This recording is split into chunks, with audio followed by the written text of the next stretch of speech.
Behagen, viel Krankheit und plötzlichen Tod. Auch feinstes Quartier will ich schonten, nicht Trabgang und nicht grünen Sod. Käthe und Adele nehmen spontan jeden mit. Wir haben noch Plätze frei, dann mal los. Nee? Ja, ausruhen. Ja, das ist ausruhen. Mein Gott, nun brüll doch die Leute nicht an. Dann noch mal zu. Sag mal, was ist das denn? Ja, ich habe auch so einen Schreck gekriegt. Das ist ja ein tolles Ding, ist das ja. Oder Klosett, ja. Na, da ist ja auch was los, du nicht? Ein Waterklosett mit Spülkasten gab's damals nur für die Herrschaft. Und wenn du dort dran trägst, ne, also so daran ziehen tust, du, dann ist alles wegspült und dann bohrst. Du, wenn du den richtig reinhängen lässt, ist er gleich mitblank.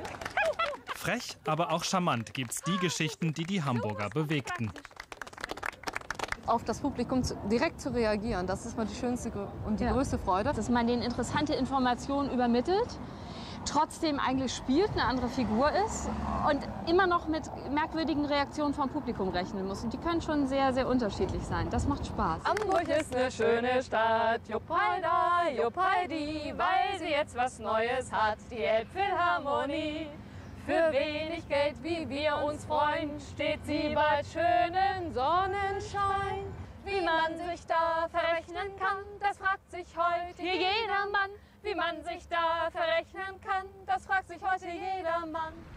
11 Episoden der Hamburger Geschichte beklönen und besingen die beiden Mägde auf ihrer Tour. In der Deichstraße brach 1842 der große Hamburger Brand aus, bei dem fast ein Viertel des damaligen Stadtgebietes zerstört wurde.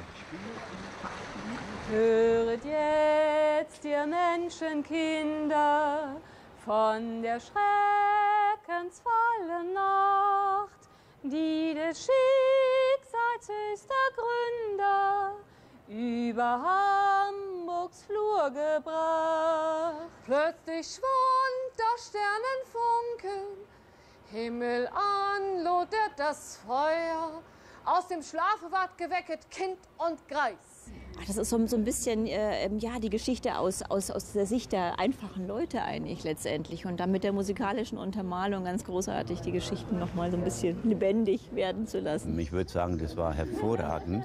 Denn diese beiden Schauspielerinnen, so wie wir sie dann kennengelernt haben, die waren großartig.